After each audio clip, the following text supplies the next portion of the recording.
What happens when an unstoppable military machine collides with an unyielding population under siege? We are told, day after day, that the Israeli Defense Forces have delivered a paralyzing blow to Hamas inside Gaza. And yet, in the very next breath, we are told that Hamas may be softening its tone, adjusting its words, shifting its strategy. The question that confronts us is not just about military victories and defeats.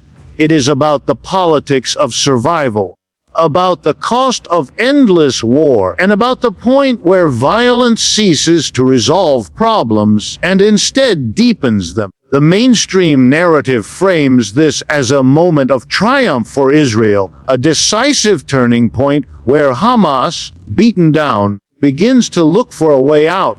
But I want you to pause. Ask yourself, when a people under siege change their language, are they surrendering or are they adapting? History is littered with examples, from Vietnam to Algeria to South Africa, where movements under enormous pressure shifted tactics, adjusted tone, not as signs of defeat, but as necessary maneuvers in long struggles for survival and legitimacy. If you focus only on the military scoreboard, you miss the political game being played just underneath. When reports first began circulating that Hamas was moderating its rhetoric following the Israeli Defense Forces' latest offensive in Gaza, observers quickly recognized the significance. On the surface, this development might appear to confirm Israel's narrative. Overwhelming military power has forced Hamas into a defensive posture, prompting a recalibration of tone. Yet the deeper political reality is far more complex. When an organization like Hamas shifts its language, it is rarely an admission of defeat. More often, it is a strategic move designed to preserve legitimacy, regain lost ground in public opinion, and prepare the foundation for the next phase of political struggle. The question that must be asked is whether this represents a genuine opening for a different trajectory in the conflict, or merely another adaptation in a cycle that has repeated for decades. To appreciate the stakes, one must first consider how Hamas has historically framed its identity. For years, it has positioned itself as the uncompromising face of resistance against Israel's occupation and blockade, distinguishing itself from rivals like Fatah by rejecting the compromises of negotiation and diplomacy. That hardline image served not only a military purpose but a political one as well, resonating with a population that felt betrayed by failed peace processes and endless concessions that never translated into real sovereignty. Yet a population under siege cannot live on slogans alone. As Gaza's conditions worsen with each round of fighting, pressure mounts not just from external forces, but internally as well, from families who have endured unbearable loss, from young people who see no future, from a society exhausted by perpetual destruction. A change in tone, then,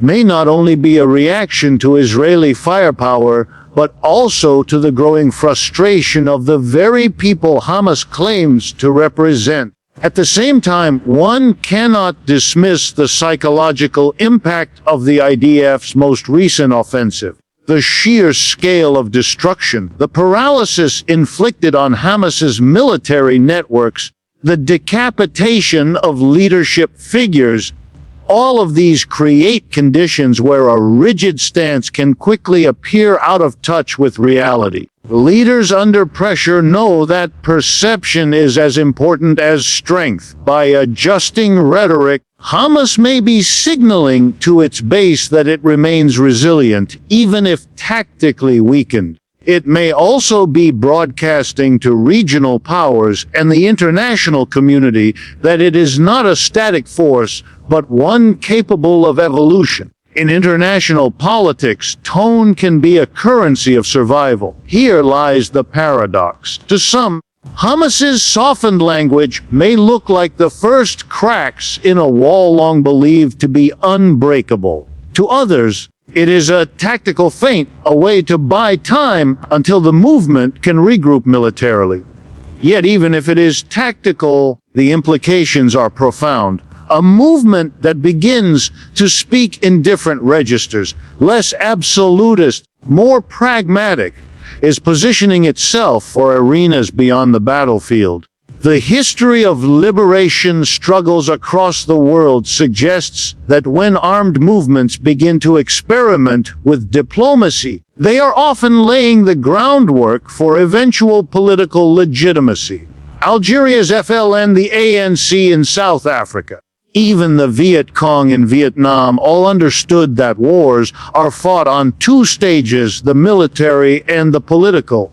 Hamas may now be testing its ability to play on the second stage, but there is also a warning embedded here. If Israel interprets this adjustment solely as a sign of weakness to be exploited, it risks squandering an opportunity that could alter the course of the conflict. Crushing rhetoric into silence has been attempted for decades, yet every period of claimed victory has ultimately been followed by renewed violence. The shift in tone is fragile, perhaps temporary, but it represents a political dynamic that military strategies alone cannot account for. And that fragility is exactly what makes this moment so charged. So, we return to the hook at the center of this development. When an adversary changes its words under fire, is it bowing to power or rearming with language? The answer may shape not only Gaza's future, but the broader trajectory of the region. If this is a tactical adaptation, it will prolong the cycle of war. If it is a genuine opening, however slight, it could mark the start of something long thought impossible in one of the world's most intractable conflicts. The world is watching not only what Hamas says, but how Israel and the international community respond to those words. Because in this conflict, language itself has become a weapon, and right now, it is being sharpened in the shadows of Gaza's ruins. When examining the unfolding conflict, one of the most striking contradictions is the gap between military victories and political realities. Israel's defense forces consistently present their operations in Gaza as decisive, dismantling Hamas's networks, crippling command structures, and neutralizing immediate threats.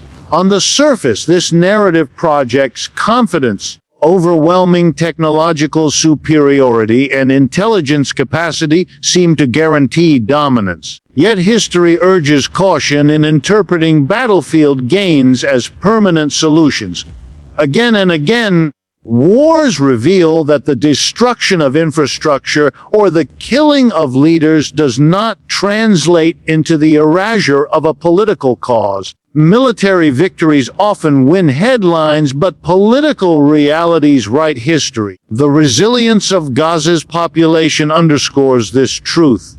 Despite years of bombardment, blockades, and isolation, the people living there remain rooted in their land.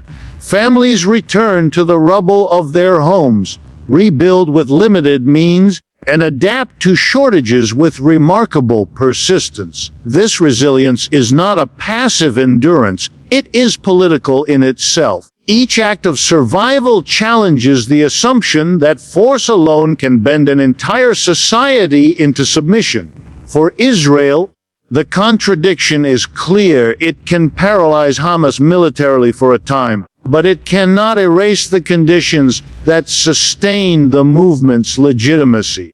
As long as the population continues to resist erasure, whether through armed struggle, political mobilization, or even the act of surviving, the idea of Hamas or a successor movement cannot be destroyed through bombs. This is not a phenomenon unique to Gaza. From Vietnam to Afghanistan, from Algeria to Iraq, dominant powers repeatedly discovered that battlefield superiority could not extinguish nationalist, religious, or identity-based movements. The United States could drop more firepower on Vietnam than had been used in World War II, but it could not break the determination of the Vietnamese people.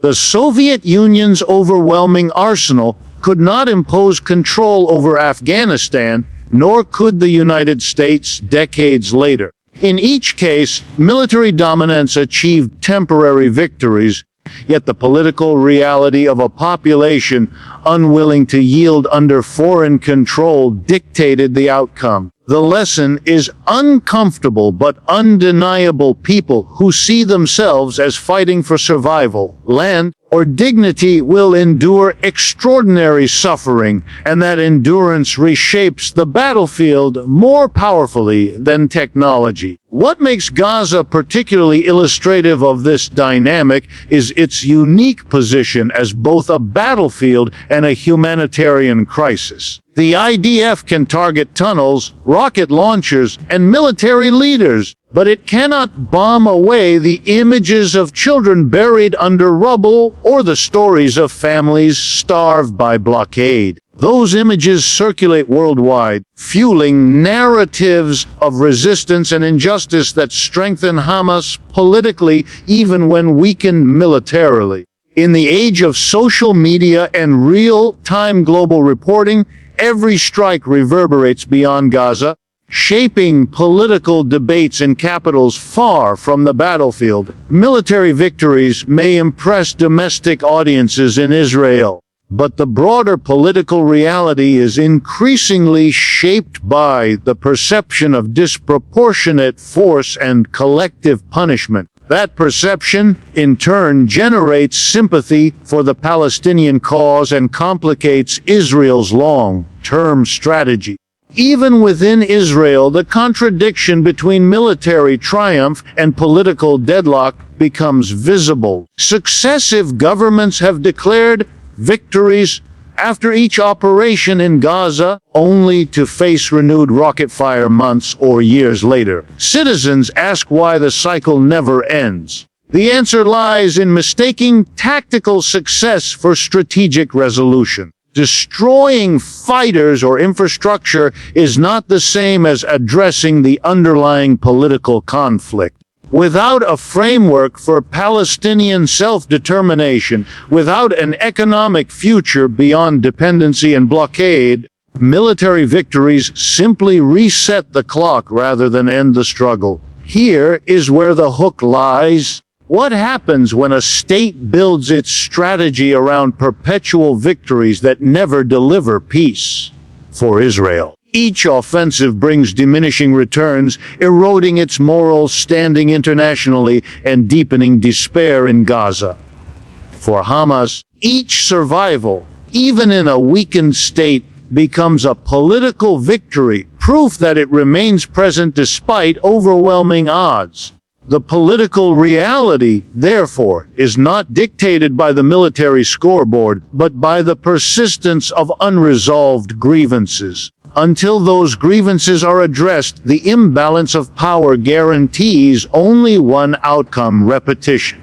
And repetition, in the eyes of history, is not victory, but failure dressed as success. Beyond the visible destruction of wars, there lies an often overlooked battlefield: the economy. Gaza's plight is not merely the story of rockets and reprisals, but one of suffocation imposed through decades of blockade, restricted movement, and deliberate economic strangulation. At the heart of this crisis is a truth that too many policymakers refuse to confront. Despair is the most fertile ground for radicalization. You cannot reduce an entire society to dependency, strip it of hope, and expect calm submission. Economic conditions have become the invisible fuel sustaining the cycle of violence, and they are far more difficult to disarm than weapons hidden in tunnels. Look closely at Gaza's economic indicators, and you see numbers that are not just statistics but warning signs. Unemployment hovers at catastrophic levels, particularly among youth, who make up the majority of the population. Graduates, trained and ambitious, find no jobs, no industries, no opportunities to translate education into livelihoods. Businesses collapse under the weight of restrictions that choke imports and exports, making entrepreneurship nearly impossible. Infrastructure, electricity, water, healthcare operates on the edge of collapse, not because of natural disaster, but because of political choices. This creates a society where frustration becomes an inheritance, passed from one generation to the next, embedding anger into the very fabric of daily life. And yet, policymakers in Israel and beyond often speak as though military action can erase this deeper reality. The problem is not simply Hamas's rockets, but the despair of a population that sees no horizon.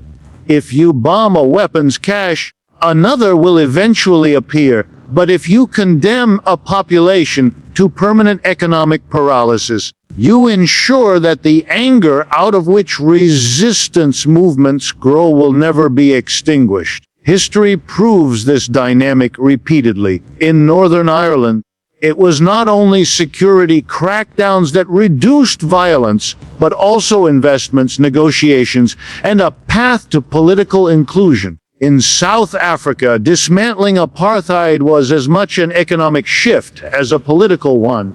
The lesson is clear.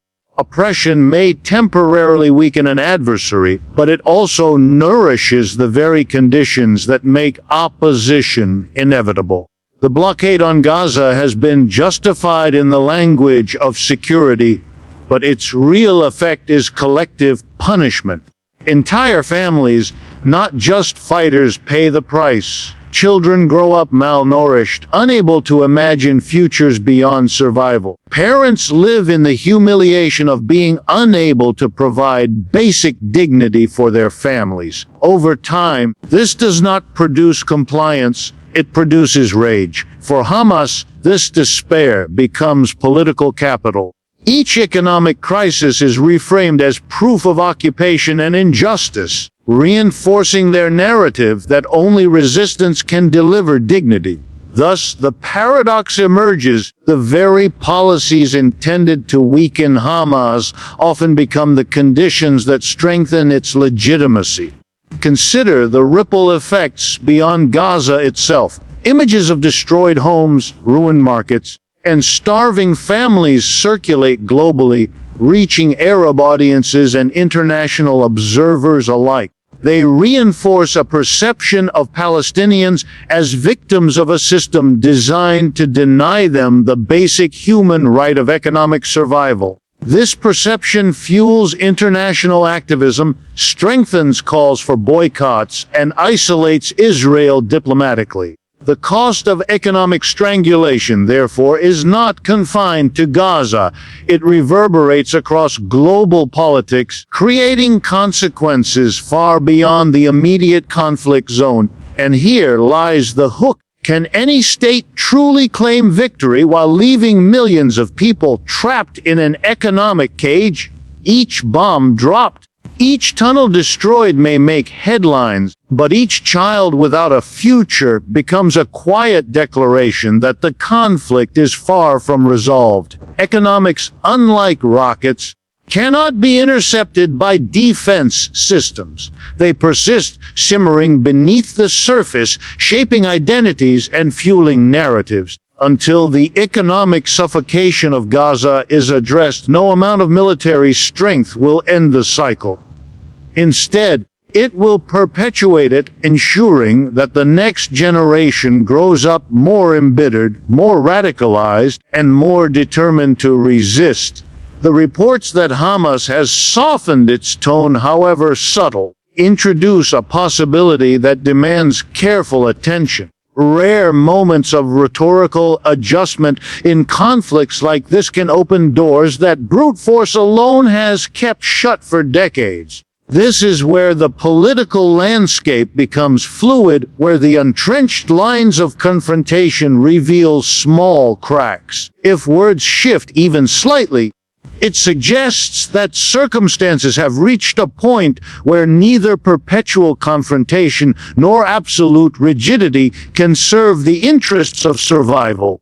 The question then becomes whether such a moment will be seized as an opening for dialogue or squandered in the rush to extract further military advantage. Throughout history, conflicts defined by deep ideological and territorial rifts have often hinged on precisely these kinds of openings. When the Irish Republican Army began to signal openness to negotiation, it did not mean they had abandoned their struggle. It meant they had recognized that legitimacy could also be won at a negotiating table. When Nelson Mandela's ANC moved from militant resistance to dialogue, it was not surrender, but strategy, a recognition that the language of politics could achieve what violence alone could not. In each case, adversaries faced a choice: exploit the softened tone as weakness or treat it as a path toward resolution. The outcomes of those choices shaped not only immediate politics, but entire generations. For Israel, the challenge is particularly stark. Its overwhelming military dominance has created the illusion that dialogue is unnecessary, that security can be maintained indefinitely by force. But each cycle of war and blockade erodes that assumption. Internationally, patience with military solutions is thinning. The sight of endless civilian casualties, of children paying the price for political stalemate, undermines Israel's claim to moral authority. Within this context, if Hamas adjusts its tone, however limited, it offers a chance, however fragile, for Israel to reframe its strategy. The danger lies in misreading the moment, mistaking words of adaptation for capitulation. If Israel presses harder, convinced that further bombardment will extract total submission, it risks foreclosing the very possibility of a political breakthrough. There is also the role of the international community, which too often positions itself as an observer rather than an active participant. A shift in Hamas's language provides an opportunity for regional mediators and global powers to amplify diplomacy, to create conditions where dialogue is not just possible but necessary. Egypt, Qatar, and Turkey have historically stepped into this mediating space, while the United States and Europe claim influence they rarely exercise. The question now is whether these actors will recognize the value of seizing the moment, pressing both sides toward negotiations that can move beyond the script of endless war. A softened tone, after all, is like a crack in a dam. Ignored, it may close, but engaged, it could widen into something transformative. Hamas itself faces a dilemma embedded in its rhetorical shift. The movement has long cultivated its image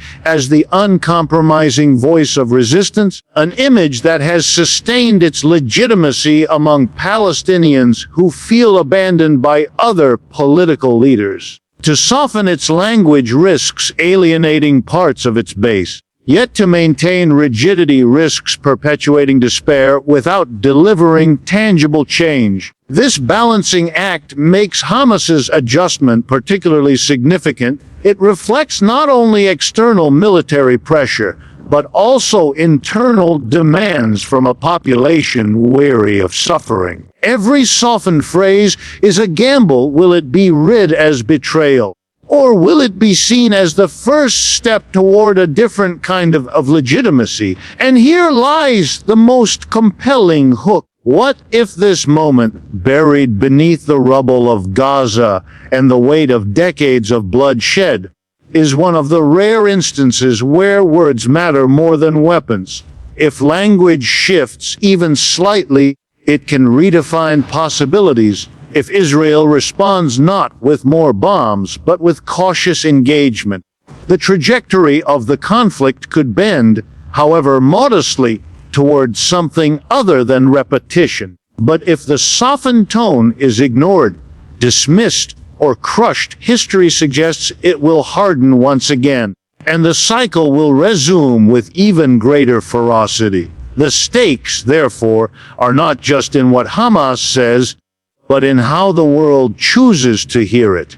So, my friends, let us return to that opening question. What happens when an unstoppable military machine collides with an unyielding population? History tells us that military might can win battles, but it rarely wins peace. If Hamas is adjusting its tone, then perhaps, just perhaps, this is a moment where words might do what bombs cannot.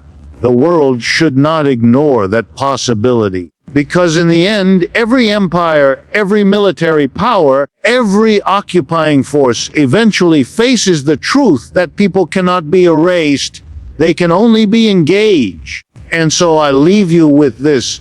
Will this be remembered as the moment of surrender or the moment of adaptation? A turning point not toward silence, but toward dialogue. If we miss this chance, we will doom yet another generation to inherit the rubble of failure. But if we recognize it, we might just discover that the most powerful weapon left in this conflict is not the missile, but the word.